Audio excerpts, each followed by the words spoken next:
So it feels really weird to not be doing this on a Friday, but here we are. The show must go on.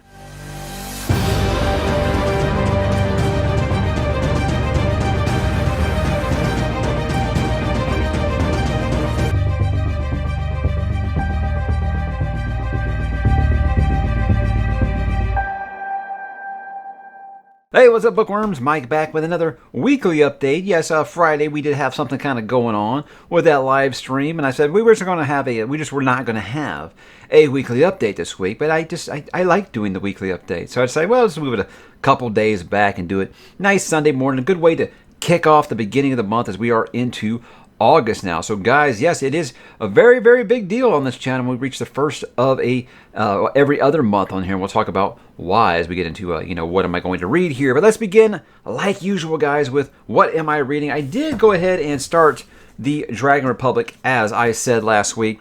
I was going through it slow pace, but I decided I'm not going to make it before the end of the month, and that's because, guys, my advanced reader copy did show up for Wisdom of Crowds by Joe Abercrombie, and of course, excitement for my favorite fantasy author is going to kind of be through the roof here. So yeah, I did go ahead and start that. So now I've got two books that I'm kind of working my way through, as well as continuing to make my way through Death Note. I did go ahead and finish the first half of that, so 12 volumes, so I finished volume number 6, and I think that's I don't think a good breaking point, but a good place to kind of take a look back and, see where we're going to go from there. Maybe considering going back to Berserk before I finish. I don't know. I'm still really kind of deciding on that, but I don't know. We'll see. These things right now, guys. Look, I've got so much going on. I don't know. I'm about to be starting 5 books at once. Yes, 5.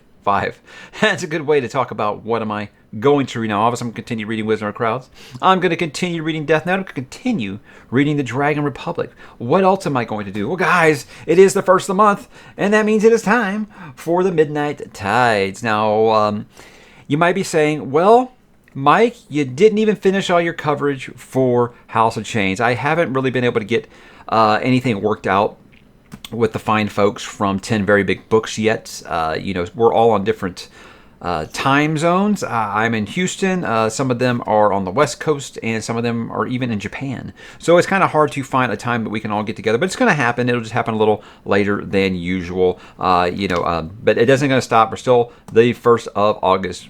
Today, we are starting Midnight Tides. I read a little bit of the prologue this morning, but we will see how fast that goes because, guys, after that, there's a little guy called Stephen King with a new book coming out on Tuesday. And when it's Stephen King or Joe Abercrombie, it goes straight to the front of the list. So, it's going to be kind of the Wild Wild West with my TBR right now. It's one of those things where I feel like, okay, you should buckle down and work on one of these and finish them. The way I look at it, I'll probably finish Wisdom of Crowds and the Stephen King rather quickly. I mean, like I said, that's my 2 favorite working authors right now, so I'm pretty sure that's going to happen pretty quick. Then I'll make sure that I make Malazan the priority and finish Dragon Republic, and obviously Death Note and Berserk before I move into Vinland Saga sometime probably next month. But yeah, it just might seem like a jumbled mess right now, and that's because it is. It is. I don't really try to juggle that many books at once, but so many things that for a schedule, or you're locked into a schedule, a read-along, things like that. And then, of course, you have releases from 2 of my favorite authors. I wish that review copy had showed up a little earlier, honestly.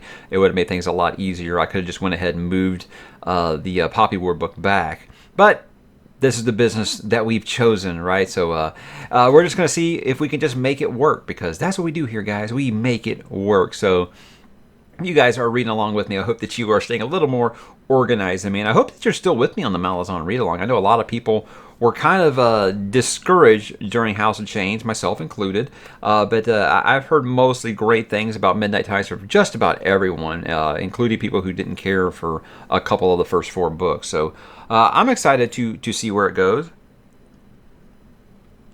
It is back to the good old, hey, I have no idea who these people are thing. You book 1 and 3, you kind of get like a singular story. And book 2 and 4, you kind of get one. This one's like, yeah, something completely different. How about that? So that seems to be the MO for all things Malazan. So we shall buckle down and see what's happening here with these 5 books. Because I also got like a new, not new, but a Michael Crichton book to do this month. So it's going to be a wild, wild month, you guys. Let's go ahead and talk about this week on the channel a little bit. Not necessarily an off the books, but it was something I kind of tied in by saying, hey, I read the comic books as a kid, so I feel justified in doing this. I want to talk about the Masters of the Universe Revelation, the new series on Netflix.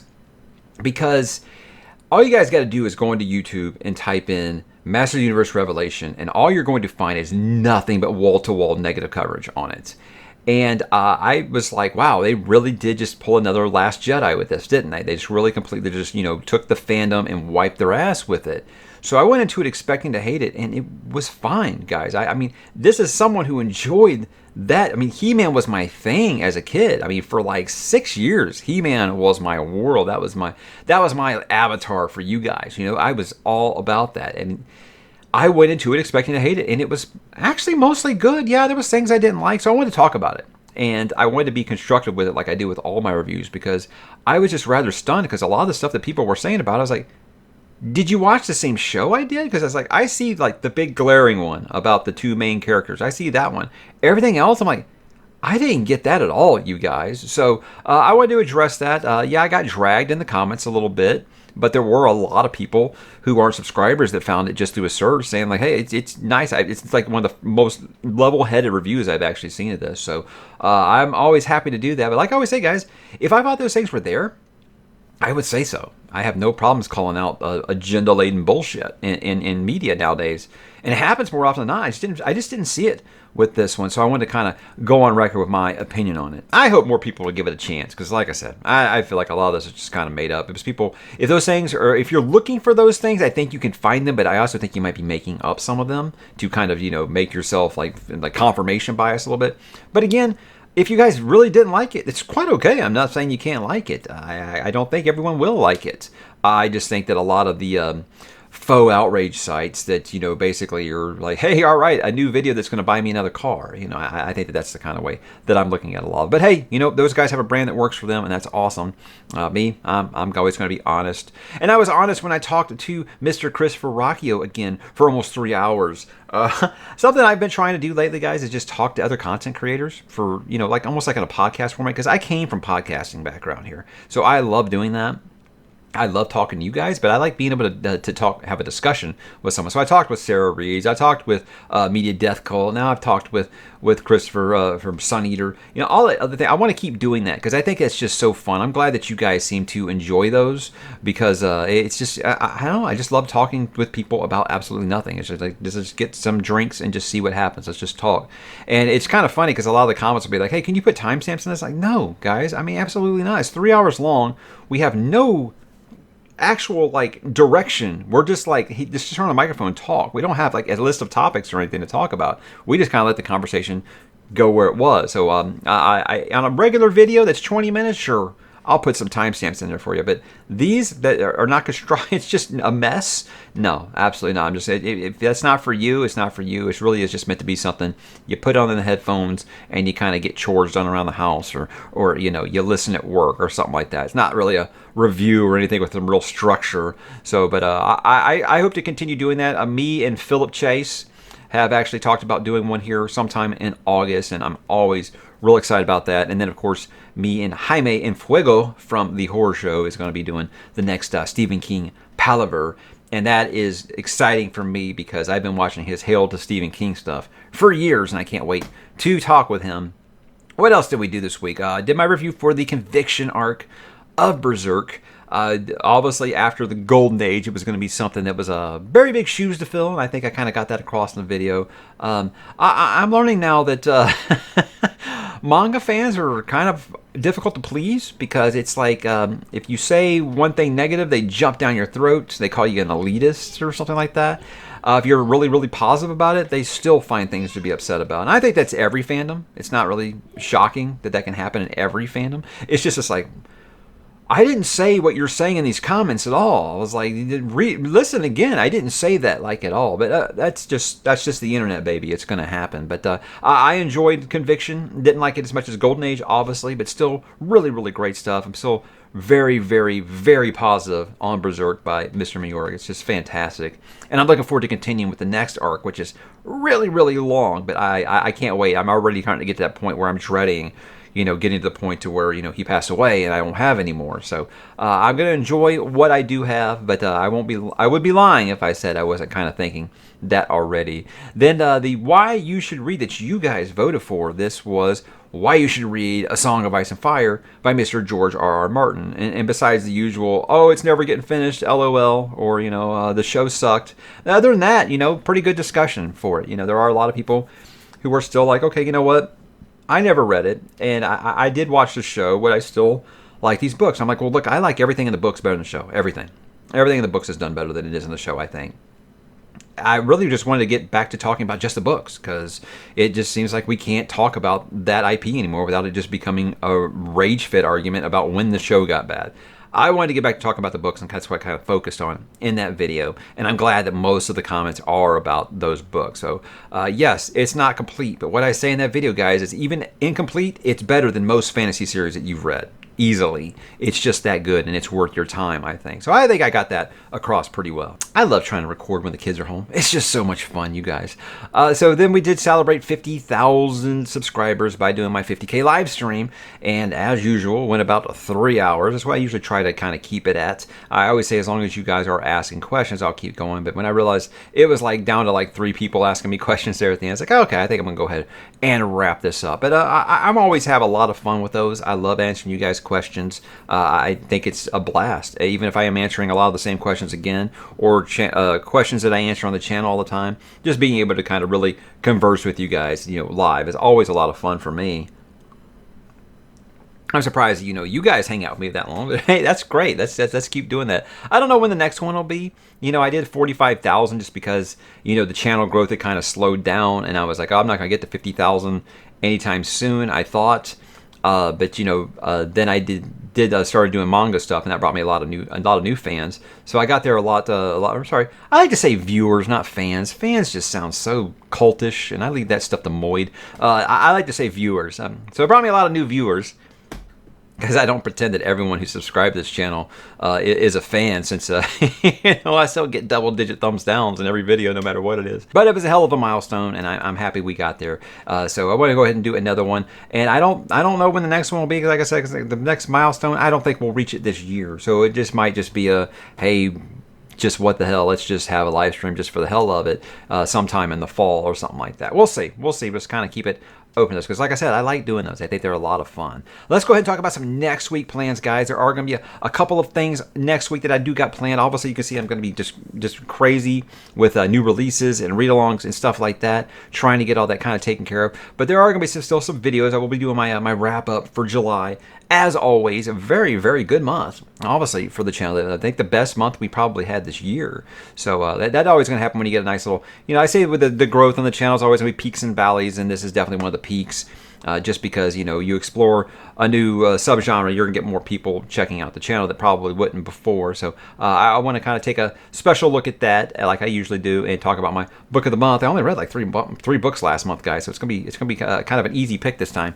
I will get out my regular standard review, non-spoiler, of House of Chains by Mr. Erickson to kind of close off House of Chains before, really we get deep into Midnight Tides. Yes, the veteran talk with 10 Very Big Books will come later, but I will be doing that to kind of close that off and, diving head first into Midnight Tides. And then I'm going to be doing a couple of surprise videos. There is no Into the Multiverse that I'm reading this month. I still need to do the Wastelands, but I decided I'm going to do a top 10 because I wanted to kind of get this in a month when I didn't have an Into the Multiverse. Because I don't want to just have like an overload of Stephen King content. Because because of you guys. Every video would be Stephen King content if you'd let me. But I'm going to do my top 10 Stephen King villains, because I think that was something that I talked about wanting to do for a long, long time. And I think that I know where I'm going with it, but I've already got the pen and the paper out. I just started writing some down. Like, okay, I'm gonna have to make some cuts and decide how I'm gonna kind of arrange this. So it's not just necessarily gonna be his scariest villains. It's just gonna be his overall best villains for very, very different reasons. I'm gonna get into why, because the man has some legendary villains to talk about. And then another manga review, guys. I'm going to be doing this into 2 parts just because it's so long. I'm going to be doing Death Note Part 1. That's going to be volumes 1 through 6 since I just finished those. I think it's a good point to kind of talk about because, people that are with me while I'm reading for the first time, they love to hear like theories and thoughts and stuff like that. So I want to entertain those people. And I think that there's plenty to talk about with this first half of Death Note because it's very popular for a reason, I think, and I see those reasons now. And I think that'll be a lot of fun to talk about and see if it's half as fun as talking about Berserk has been. But that's about it for books, guys. I do have some TV and movie talk stuff here to talk about. And I want to begin with, apparently the Suicide Squad is really, really great. Look, that's not shocking to me because I love James Gunn. I've been kind of following his career since Slither came out back in, 2006 or so?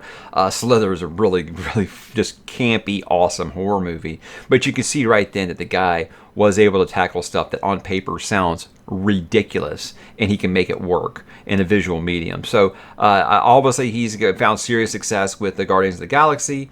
With me, it was when he got signed on to, this was when he got fired by Disney because of old tweets or whatever that. Get off Twitter, guys. All it does is get people in trouble. But he signed on with Warner Brothers to do a Suicide Squad movie. And I think pretty much without knowing what's going on behind the scenes, he said, okay, but you guys aren't going to do to me what you did to David Ayer. You're going to let me make the movie that I want, and I'm going to get final cut. And I think that at the time, they were so desperate to get James Gunn on there, they said, okay, because from all the reviews are saying is this is unapologetically his movie. This is the most James Gunn that you can get. And a lot of people that I know have seen it, screeners have said it is very much an R-rated Guardians of the Galaxy, and I'm like, give me this movie, here's my money, because I love James Gunn. I think he's a great creative mind, and I know the soundtrack's going to be crazy good, and I love DC, so I'm going to love to see some of these characters. I think this might be the first time Harley Quinn actually feels like Harley Quinn. I really believe that, so I'm excited to see that and see all these other quirky characters. I mean, guys, he's got Polka Dot Man in here, and apparently it's really awesome. So Sylvester Stallone playing King Shark, sign me up every single time. So I'm really excited to watch that next week on HBO Max. I think that'll be a fun Friday night movie for my wife and I, but apparently it's very R-rated, guys, so do not watch it with your kids unless you just don't give a shit. So that's awesome if you do that. What else? They had a trailer for Ghostbusters Afterlife. Now, I've been very vocal that I have thumbs down a video on YouTube one time in my life. One time. And it was for the trailer for Ghostbusters 2016. No regrets. I did watch the movie with an open mind, and I was shaking my head through 2/3 of it. Obviously, I am a Gen Xer that grew up with the original Ghostbusters movies. This feels very much like a sequel to Ghostbusters 2. It's a shame they couldn't get it made while Harold Ramis was still alive. But I think it's really cool that it's Ivan Reitman who directed the original Ghostbusters. This is his kid directing this movie. And it just, yes, it looks like they are very heavily leaning into nostalgia. But guys, it isn't all about nostalgia for us Gen Xers. With us, it's just, we want it to feel like you're being respectful to what came before, not depending on it, just being respectful to it. And it feels like it's being very respectful to that. And it looks very good. I'm not going to lie. However, there's one studio I trust less than Warner Brothers. It is Sony. So we will see, guys. I think it's very promising, but I'm not smoking that stogie yet. I am not going to go start popping the corks and celebrating, but I will be interested in giving this one much more of a chance than I was the last attempt at a Ghostbusters. Then last night, guys, we watched The Jungle Cruise. It's just Jungle Cruise. There's no the. It's just Jungle Cruise. Now look, I remember right before Pirates of the Caribbean came out, I was like, that looks really good. I want to check that out. This is before it became like just a huge smash, because I was like, there's no really good swashbuckling pirate movie. So I was excited for that, even though I knew it was based off of a Disney ride. This is the one where I was like, I don't know. I rode that ride when I was a kid and went to Disney World. I don't really know how they could make anything out of that. Here's the thing. You guys remember that Mummy movie from 1999? Yeah, take that movie and then go ahead and mash it together with a Pirates of the Caribbean movie. Maybe a little bit of African Queen in there too. And I think that's what this movie is. And you know what? Somehow it works.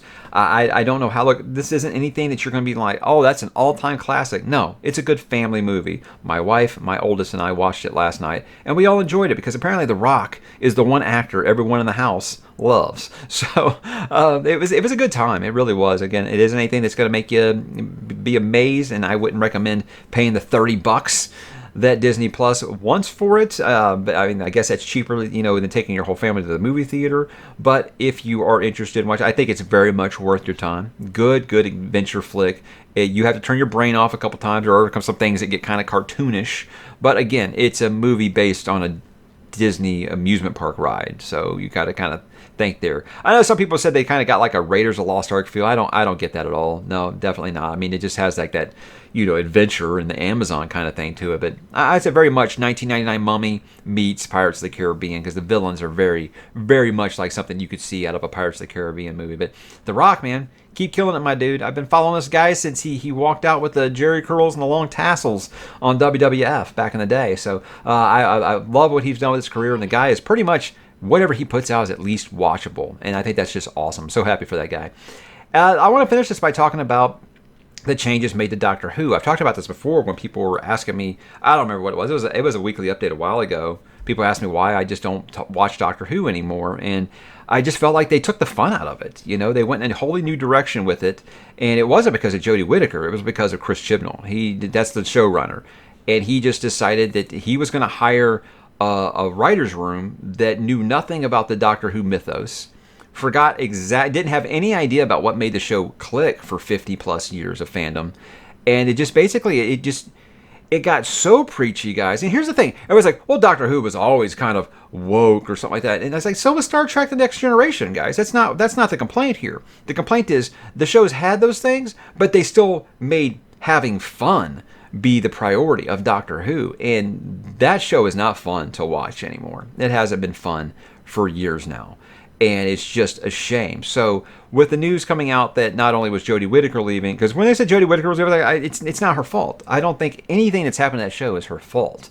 So I don't expect anything to change. But then it said, okay, but Chibnall's going out with her. I'm like, all right, well. And there's these rumors that Russell T Davies might be coming back. Now, if that happened, yes, guys, I'd be putting on my bow tie and being like, let's do this. But right now, I feel like BBC's kind of lost sight about what people wanted to see in Doctor Who, and it took the ratings being at like the all-time low, and to the fact where they're thinking about putting the show back on mothballs again, for them to say, okay, maybe we've got the wrong people, we gave the keys to the wrong people for this.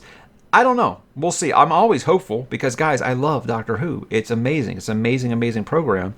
I just don't like what they've done with it because it doesn't feel like Doctor Who anymore.